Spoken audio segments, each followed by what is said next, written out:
मानवत तालुक्यातील जिल्हा परिषद प्राथमिक शाळा रूढी येथे कार्यरत असलेले उमाकांत हाडोळे आणि रोहिणी खोंडे या शिक्षक दाम्पत्याने समाजाला दिशादर्शक असा आदर्श योगदानाचा पायंडा मागील 12 वर्षांपासून कायम ठेवलाय।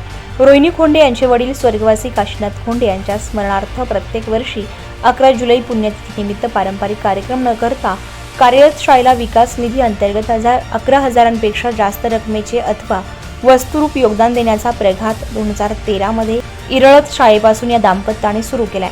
नुकत्याच रूढी शाळेमध्ये झालेल्या विद्यार्थी सुरक्षेच्या उपाययोजनांची अंमलबजावणी विषयावर झालेल्या शालेय व्यवस्थापन समितीच्या विशेष बैठकीमध्ये या दाम्पत्याने शाळेतील सीसीटीव्ही खरेदी तसेच मुख्यमंत्री माझी शाळा सुंदर शाळा टप्पा 2 अंतर्गत विविध शालेय भौतिक सुविधा खर्चासाठी शाळा विकास निधीमध्ये आपले 11,000 रुपयांचे योगदान दिले। यावेळी शालेय व्यवस्थापन समितीचे तसेच ग्रामपंचायत कार्यालय रूढीचे सर्व पदाधिकारी उपस्थित होते। उमाकांत हाडोळे आणि रोहिणी खोंडे यांच्या या आदर्श योगदानामध्ये एक तप पूर्ण झालाय। जिल्हा परिषदेच्या सरकारी शाळेमधील विद्यार्थी कमी होत असताना या दाम्पत्यांच्या आर्थिक, शैक्षणिक आणि सामाजिक कामगिरीमुळे सदरील शाळेचा विद्यार्थीपट मोठ्या संख्येने सुधारलाय।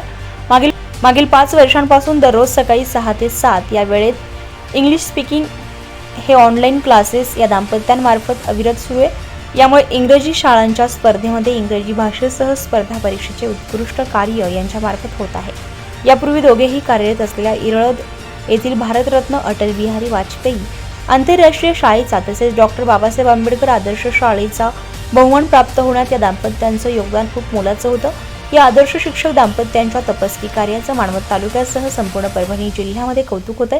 समाजाला दिशादर्शक आणि आदर्श कार्य करणाऱ्या हे शिक्षक जोडीला अभिप्रेत समाज निश्चितच भविष्यात असेल असा विश्वास व्यक्त केला जातोय।